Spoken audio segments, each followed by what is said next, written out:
Good morning. This is the clerk of the court, and it is 10 a.m. in Washington, D.C. Presiding Judge Greenberg, the conference is configured for oral argument this morning with recording and live video streaming now up and running. Counsel are prepared to argue, and all participants are ready to proceed. Very well. You may call the court. The United States Court of Appeals for Veterans Claims is now in session. The Honorable William S. Greenberg presiding. God bless the United States and this honorable court.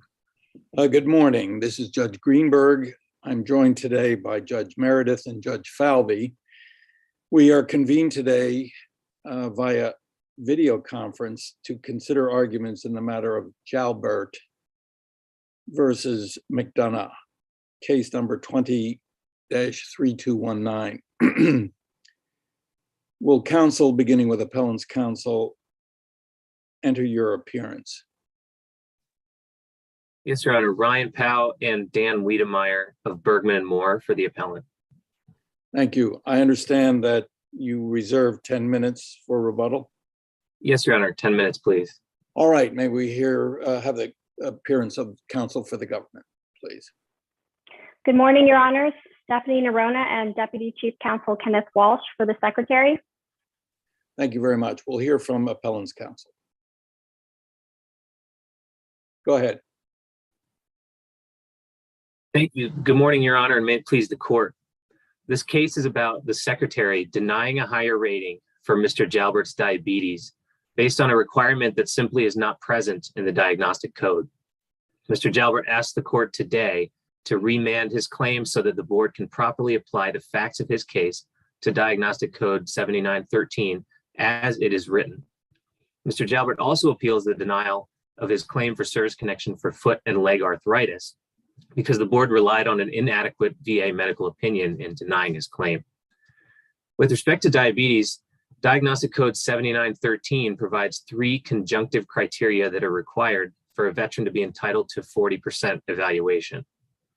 40% is warranted when diabetes requires 1 or more daily injection of insulin, a restricted diet, and regulation of activities. At issue today is the 3rd criterion. Regulation of activities is defined in the DC as avoidance of strenuous occupational and recreational activities. This avoidance must be medically necessary for the control of diabetes. Now here, the board acknowledged that in October 2019, a private physician completed a DBQ and marked yes in response to a question about whether it was medically necessary to regulate his activities.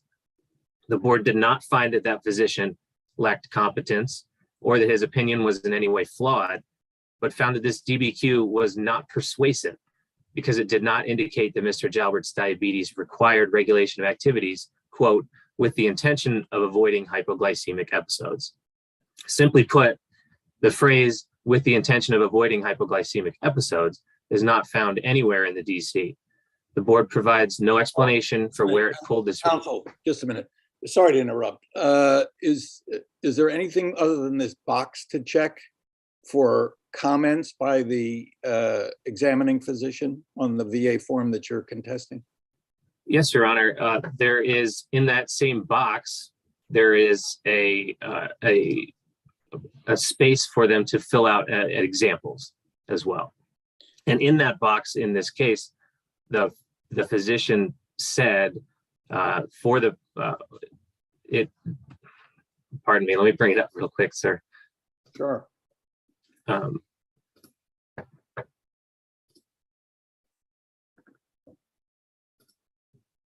My question is, how does what the physician put in that box help your case? So yes, Your Honor. Well, tell us what it is and explain how that helps you. Yes, Your Honor. The box, pardon me, I wanted to get the quote exact. In that box, he said he had to stop working in 2009 due to problems with balance and neuropathy. Now, that may reflect some confusion on the part of the examiner. It's very possible. Mr. Powell. Yes, Your Honor. This is Judge Falvey. You characterized what the box asks for as give some examples of, I guess, how there's a necessity for regulation of activities. But it's more than give us some examples, isn't it? Isn't it Well, Your Honor, explain yourself? Yes, Your Honor. It does say describe how those regulation of activities is necessary. And in this case, he did describe that it was because of balance, issues with balance and neuropathy. Now, in 2009. Well, it may be read that way. Yes, he's had to stop working in 2009. However, this DBQ was completed in 2019, Right. which does indicate that it's possible that these restrictions still existed. Now, there are a few possibilities about what the examiner may have meant here. First of all, that checkbox was in 2019. That's when he is affirming that the regulation of activities is required. But it may be that his explanation represents a confused view about what regulation of activities means, as in perhaps he thought it was about what limitations are caused by his diabetes, not that his activities should be limited because it's necessary for the treatment of his diabetes.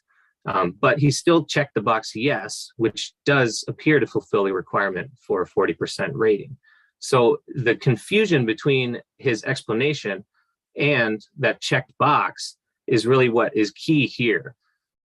Without any explanation from the board about why that checked box is not still valid, it is unclear why it was able to dismiss that DBQ entirely, especially when the board seemed to pull this other requirement out of nowhere.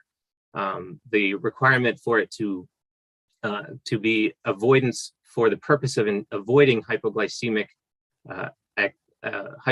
episodes is not present in the DC.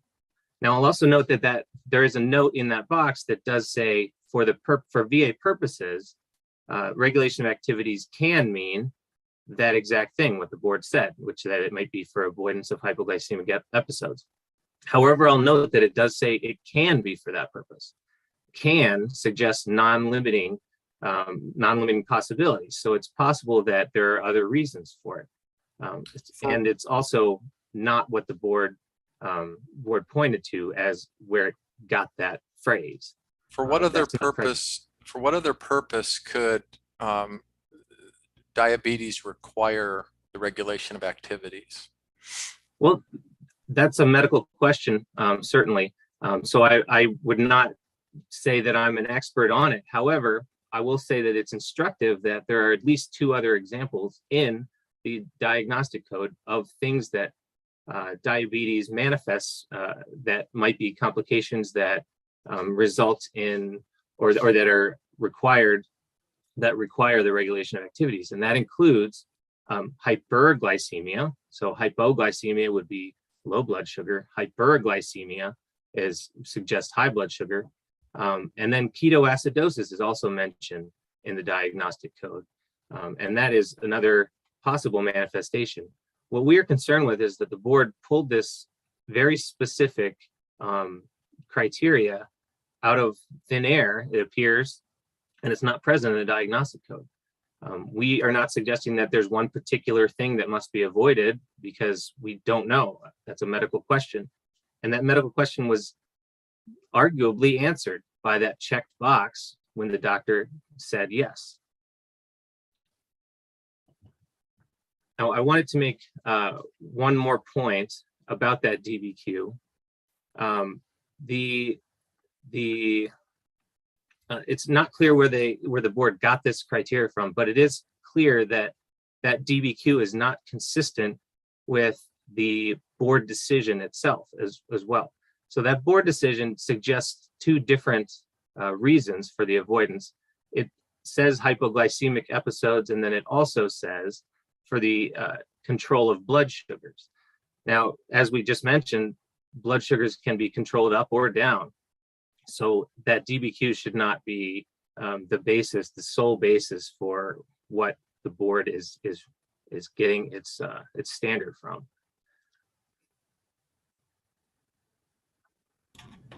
Now, as I mentioned, the board acknowledged that this DBQ exists.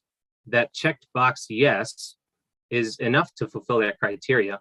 And if the board thought that it was unclear or that it required some sort of clarification because it didn't like the explanation that was provided, then the board had at its disposal the ability to remand and to seek clarification of that opinion. Well, would you agree that particularly, this is a private physician, I assume, employed Yes, by sir. the veteran. We have to assume that the physician isn't entirely at home with VA forms. Is the benefit of the doubt given to a civilian or private physician? And would that be an argument, additional argument, why it should be remanded for an expansion or further explanation of the doctor's statements before saying no? By the way, this is going from 20% to 40%, right? This case, this is not from 0 to 40%. This is a VA Correct, Your Honor. veteran who has already been given a percentage for this. That's correct, Your Honor. And Your Honor is correct that the interpretive doubt should be resolved in favor of the veteran, particularly where that checkbox is unambiguous itself. He did check yes. So the explanation that's provided, as I said, it is also somewhat ambiguous. And if that doubt is interpreted in favor of the veteran, then a 40% evaluation should be granted. Now, I have no further points on the first claim at this time, but looking at the second claim, I could, with respect to before we go on to the second claim. yes, sir. So is your position now that the only evidence of record that satisfies the regulation of activities criteria is this 2019 DBQ? No, Your Honor. As we put forward in the briefs, there is also a December 2011 statement from Dr. Potter, another private physician, that does state with a little bit less specificity that his disabilities, including diabetes, require him to regulate his activities. Now, that may be a little bit less specific, as I said. However, we do propose that is a second indicia that should weigh in favor of a finding of 40%. And to clarify, is your position that it has to be medically necessary because of the diabetes, that someone has instructed the veteran to limit his activities because of his diabetes? Are you not saying it's the neuropathy, the secondary complications that could lead to the limitation of activities? That's correct, Your Honor. Consistent with the holding in Camacho, we believe that if it is medically necessary for the control of diabetes to regulate activities, that is sufficient. And we feel like that is met here. So with respect to the second claim, the board denied this claim while relying on a conclusory medical opinion. The August 2015 VA examiner found that appellant's foot arthritis and his knee arthritis were related to wear and tear issues and unrelated to his diabetes. It also mentioned that it was a separate condition, but this examination was not adequate. It's a bare conclusion that is essentially unreviewable. By saying it's wear and tear, this doesn't rule out other potential causes. The examiner also appeared to only consider the potential of blood sugars on the development of arthritis, when there is evidence, both lay and medical, that suggests his diabetes impacts the way he walks. Remind me, if you will, this examiner, was it a physician, this government examiner? I can find that out for you, Your Honor, but I don't have that handy right now. All right, just keep going. Yes, Your Honor. This examiner's opinion equates blood sugars with diabetes, but clarification is required to determine if any and all manifestations of diabetes may have impacted the development of his foot and leg arthritis. And then finally, the VA examiner's opinion only uses the term related and unrelated, but there is also evidence suggesting that his diabetes-related gait impairment and foot pain aggravated his arthritis. The October 2019 DBQ also states that his diabetes, at least as likely as not, permanently aggravated his chronic lower extremity pain. Now, the board didn't address this or reconcile it with the August 2015 VA opinion. Remand is thus required for this claim as well.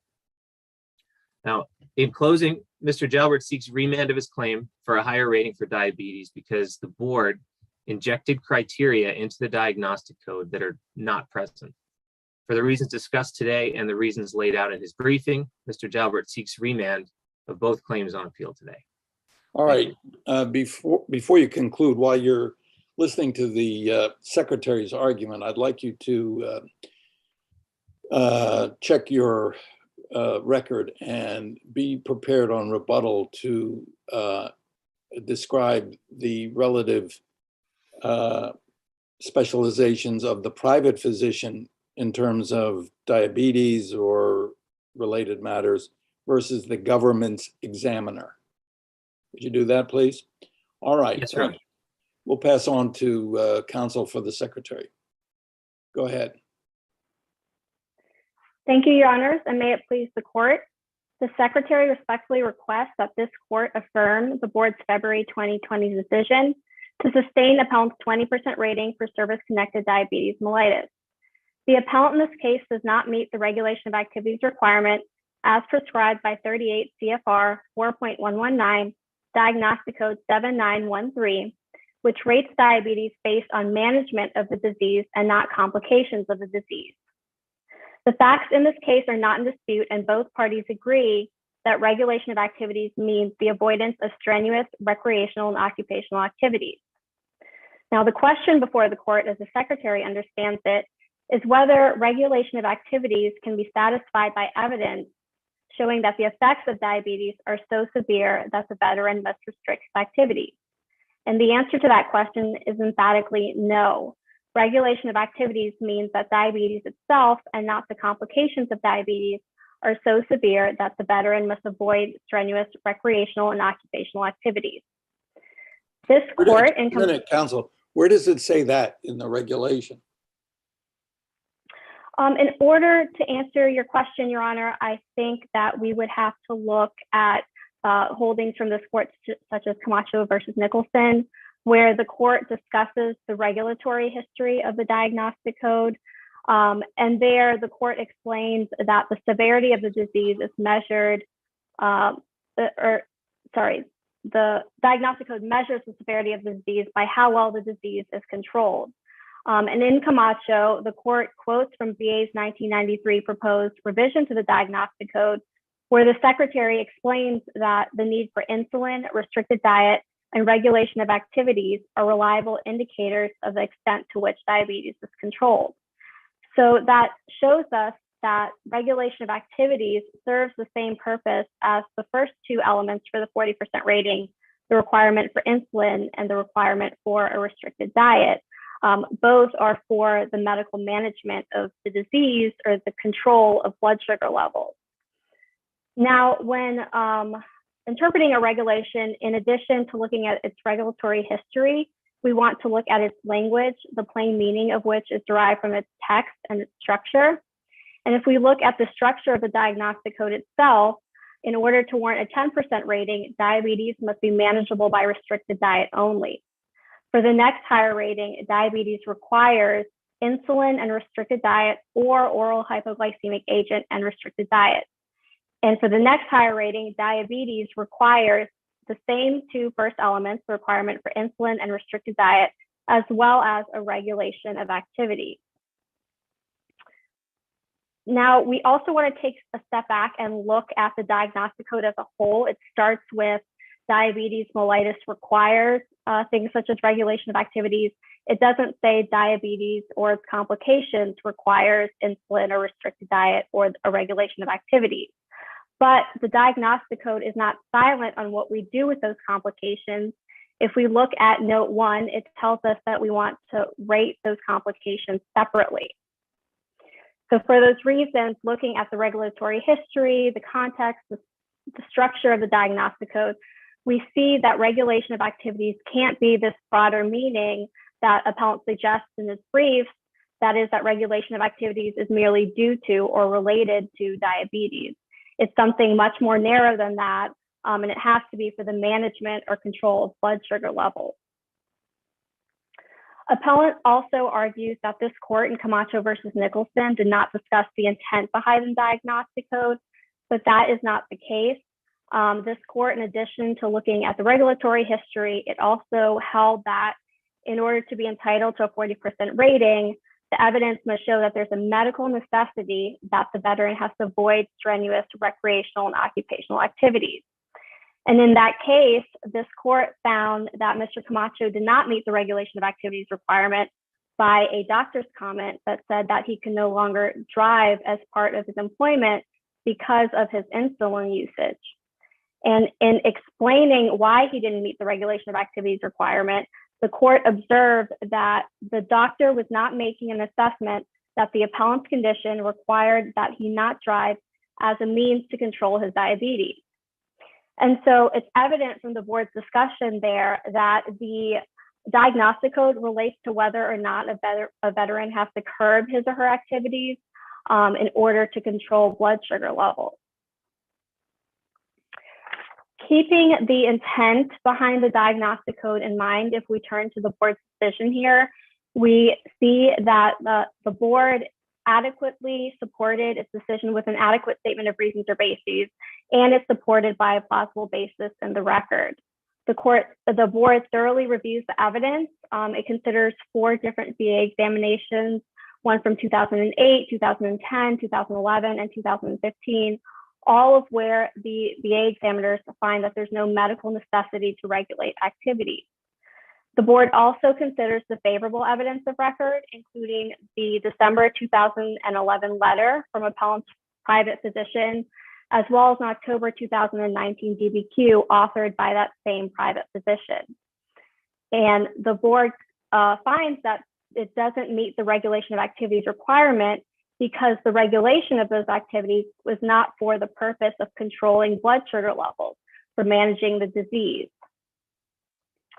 This is supported by the evidence in the record, and the board actually makes the factual finding that the regulation of activities is due to problems with leg pain and balance, which stem from peripheral neuropathy. Again, this is supported by the evidence in the record. The board discusses an October 2009 treatment record that states that physical activity has been limited by hip and leg pain, secondary to peripheral vascular disease. The board also considers appellant's March 2010 statement where he had complaints of numbness and no feeling in the leg, which gave him problems with balance, which in turn limited his activities. And so the evidence that appellant cites to show a regulation of activities shows at best that it's the effects of diabetes that cause the restriction in his ability to maintain balance and to walk. And this is important because the diagnostic code rates these complications of diabetes separately. In fact, the appellant in this case is service-connected for peripheral neuropathy under a separate diagnostic code. When the RO awarded that separate diagnostic code a 20% rating, it considered complaints of leg pain and numbness, and it also considered appellant's statements that he had no feeling in his feet, which caused problems with balance, which in turn limited his activities. And that's important to this case here today, because if we were to count those functional impairments as meeting the regulation of activities requirement under diagnostic code 7913, and it's also included for diagnostic code 8620, we would be essentially double counting those functional impairments, which violates the rule against pyramiding under 38 CFR 4.14. At the heart of appellant's argument is this contention that the board here adds or injects criteria into the diagnostic code that is not present there, specifically the board's language where the avoidance of strenuous recreational and occupational activities has to be for the purpose of avoiding a hypoglycemic episode. That language is consistent with the plain meaning of the regulation. As we've already explained, the diagnostic code measures the severity of the disease by how well diabetes is controlled. And diabetes on its most simple level is the body's inability to naturally regulate blood sugar levels. And so if the purpose of the regulation of activities requirement is not to avoid drops in blood sugar or the hypoglycemic episode, then what other purpose could it serve? And in fact, if it did serve some other purpose, that would be contrary to note 1 of the diagnostic code, which tells us that we want to rate these complications separately. Even if the court does not agree with the avoidance of hypoglycemic episodes language being consistent with the plain meaning of the regulation, the appellant here fails to show prejudicial error.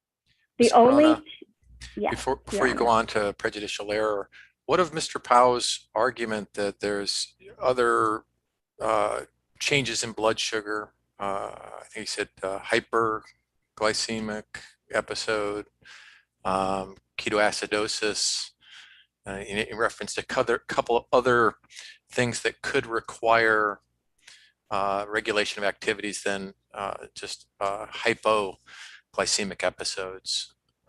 What's your response to that? Yes, Your Honor. In order to answer that question, I think we'd have to have some background of what ketoacidosis is and what causes it. So diabetics, they either don't produce insulin or they're insulin resistant, and insulin plays a key role in helping glucose or sugar enter the body's cells, which the muscles and tissues in turn use as sources of energy. And so when we don't have that source of energy, the body begins to burn fat for fuel, and this process produces a buildup of acids in the blood called ketones, which eventually could lead to diabetic ketoacidosis. But that's a completely separate animal from the avoidance of the hypoglycemic reactions, which are drops in blood sugar levels. And ketoacidosis really reflects the limits of the management of the disease in this case. So in every other level, we still rate the diabetes by how well it's managed.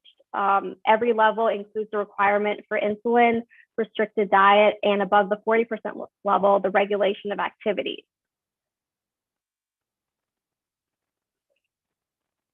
And so I guess I'm still, I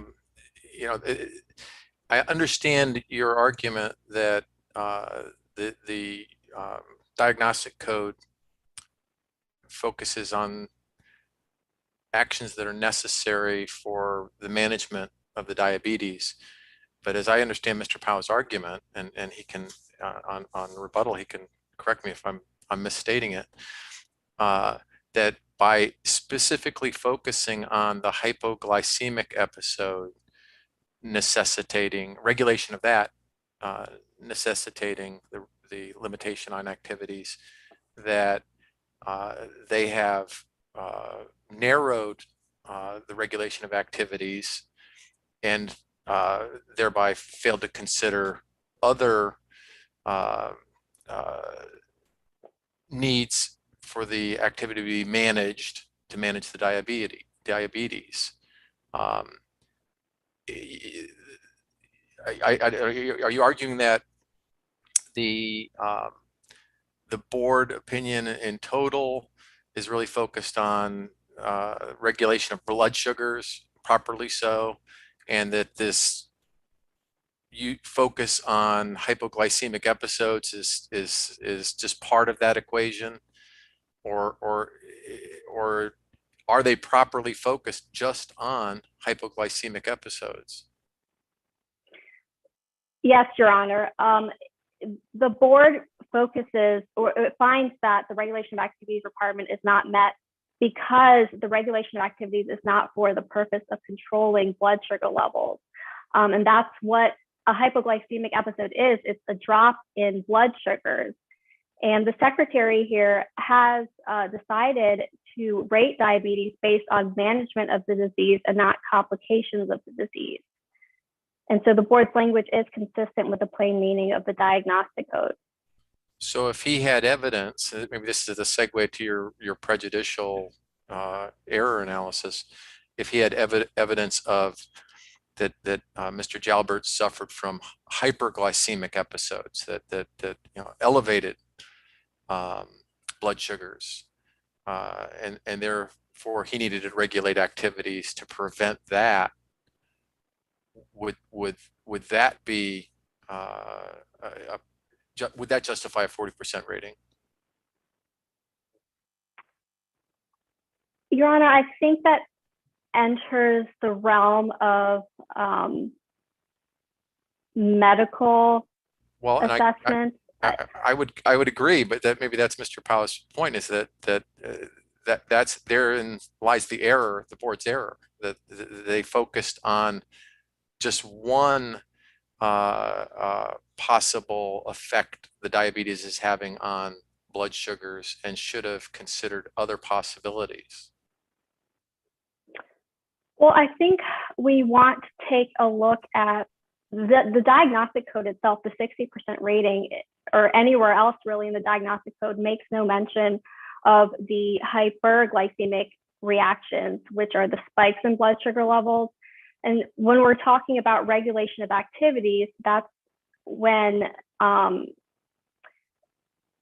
you're going to regulate your activities in the efforts to avoid low blood sugar levels, and you don't regulate your activities to avoid a spike in blood sugar levels. And I think that's part of the reason why it's not in the diagnostic code. Hyperglycemic episodes aren't mentioned there, because that's just not a reason that you would regulate your activities. If that answers your question. Thank you.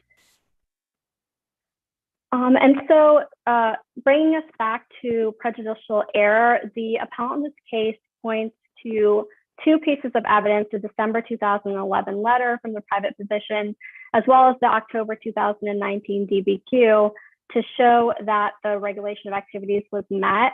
But here, the board properly found that the regulation of activities is not for the purpose of controlling blood sugars. And in fact, there's nothing in these two records that show that there's a medical necessity for the appellant to avoid strenuous recreational and occupational activities. And so for that reason, the board properly concluded that the requirement in this diagnostic code was not met. The board also denied service connection for arthritis, including as secondary to appellant's service-connected diabetes. Appellant argues that the August 2015 VA examination is inadequate because the examiner did not provide a well-reasoned rationale. But that is not the case. Here, the examiner looked at the medical history. She discussed appellant's age, that he was in his 60s, I believe. She looked at imaging studies, and she used all of this information in order to reach her opinion that the arthritis was not related to the diabetes. It was in fact due to a separate issue, and that is age-related changes and wear and tear issues. And so that was enough for the board to make an informed decision that arthritis was not linked to the service-connected diabetes. May I? Sorry. Oh, sorry. Go ahead, Judge Meredith. Thank you. I just wanted to ask you, I don't believe we have any board findings as to the adequacy of that 2015 medical exam, or whether the duty to assist was satisfied. And I don't believe there's any findings as to whether the examiner's rationale was sufficient. So are those matters, if you agree, there are no board findings as to those, are those matters that are open to debate? Is this something that we can resolve in the first instance in the absence of any board findings?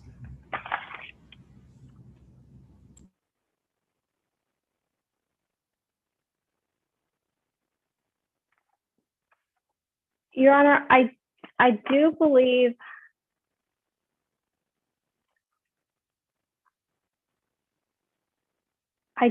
the board has treated this as an implicit finding in the past.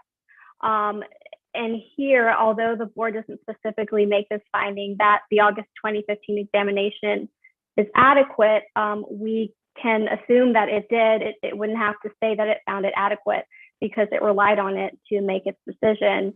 And here it found that the rationale was enough for it to make an informed decision on whether or not that arthritis was related to the service-connected diabetes. Appellant also argues that the board erred when it didn't discuss whether diabetes aggravated his arthritis. Here, it's our position that the board was not required to address this under Robinson because the issue was not reasonably raised. In fact, the only evidence that appellant points to support his theory is the October 2019 DBQ, where the private examiner said that diabetes, at least as likely as not, aggravates peripheral vascular disease, peripheral neuropathy, and chronic lower EXT-PN. But as you see there, there's no mention of arthritis. So, and for that reason, the board was not required to adjust this theory. Ms. Corona, Mr. Powell interprets the PN to be pain, and the secretary interprets it to be peripheral neuropathy, which would be a bit redundant to the prior reference to peripheral neuropathy.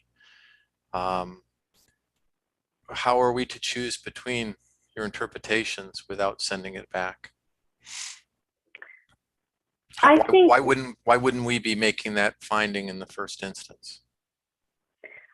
Whichever one it was, whether it's pain, peripheral neuropathy, or something completely different, the fact is it's not arthritis. And I think that the appellant isn't competent to make that medical determination that the private examiner there was referencing arthritis and saying that diabetes is what aggravates that. And so the issue wasn't reasonably raised, and it really wasn't something that the board had to consider under Robinson. Great, thank you. So if there are no further questions from the court, the secretary would respectfully request that this court affirm the board's February 2020 decision. The appellant in this case does not meet the regulation of activities requirement. The diagnostic code 7913 rates diabetes according to how it's managed and not the complications of the disease. Thank you. Thank you. All right, we'll hear the rebuttal from the appellant's lawyer. First, Judge Greenberg, I believe you asked me a question about what type of provider provided that August 2015 VA exam, and that was a doctor of osteopathic medicine. That was the VA doctor? Yes, Your Honor. And what about the doctor for the appellant? The appellant, if you're referring to the October 2019 DBQ, then that was a doctor of forgive me, Your Honor, I got this backwards. The October 2019 DBQ was completed by a doctor of osteopathic medicine. The August 2015 VA opinion was rendered by a podiatrist. Thank you. Go ahead. To briefly respond to the secretary, it appears that the secretary's argument is not responsive to the basic question that the appellant is raising. We argued that the board added something to the diagnostic code. She hasn't explained why we're wrong and why the board can do that. Even if it is consistent with what she feels is the definition or with Camacho, we wouldn't agree to that, of course, but why can the board add that to the DC? It's very clear that the board said it must require the regulation of activities for the purpose and the intention of avoiding hypoglycemic episodes. And that is simply not what it says. So I don't believe I heard a response in there from the secretary about why the board can do that and inject more criteria. It's also instructive that the secretary's counsel ignored the checked box on the DBQ. She said that there's no competent medical evidence of regulation of activities that fits her definition. But the checked box is competent evidence, and that was done by a competent examiner. The board didn't question that at all, but the board did focus on that written explanation which may or may not, as we've covered, actually comport with what everybody thinks that regulation of activities should be. She focused on the written explanation, but that doesn't address the significance of the yes, the checked box. Now, as for the arthritis claims, it's not clear, as Judge Falvey said, that if it's not clear what the abbreviation PN means, then as I argued in the alternative, the court should not make that determination in the first instance, and reasons or bases remand would be an appropriate response by the court there as well. So in the absence of any other questions or clarifying points, I have nothing further to add, and I ask the court to remand both claims on appeal. Thank you. Judge Meredith, any questions? Nothing further. Thank you. Judge Falvey? Nothing further. Thank you very much. Thanks, Well, thank counsel. you. Sorry. Thank you to both counsel. Your written submissions and your argument were excellent and will be of great help to the court. The matter is submitted. The court is in recess.